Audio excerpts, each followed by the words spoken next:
I was awarded physical custody of our son, who is now 17 years old. His father encourages our son to run away and go stay with him. What do I do? It's a good question. It comes up quite often. In my opinion, it's the "you can lead a horse to water, but you cannot make it drink" principle at work when children reach that age. Once a child is old enough to take mom in a fight, so to speak, or dad for that matter, it's hard for a court to do anything realistic and practicable to enforce the child custody and parent time orders pertaining to that child. Trying to force a child who can run away to live with a parent by bringing the powers of the court to bear upon a child is awkward and tends to cast the courts in a bullying and unflattering light. The court could order the child grounded, so to speak, unless and until the child follows the court's child custody and parent time orders. But it doesn't work well.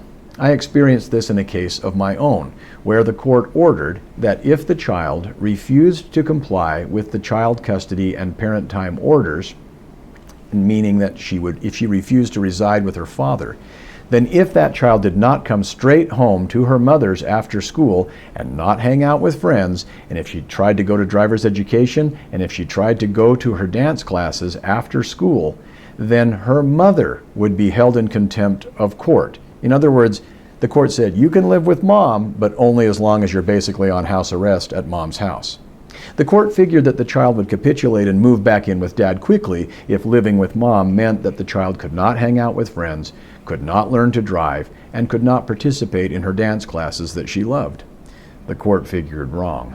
The child preferred to be deprived of hanging out with friends, driver's ed, and dance class than to live with dad. So she stayed away from dad, and it took a long time, months. Eventually, the court realized it was doing the child more harm than good, and the court, to its humble credit, blinked first and removed the restrictions on the child. It's a weird legal scenario. The snubbed parent is essentially powerless to do anything coercive to make a child live where that child refuses to live. Why? 1, the parent can't use force, or he or she risks being charged with child abuse.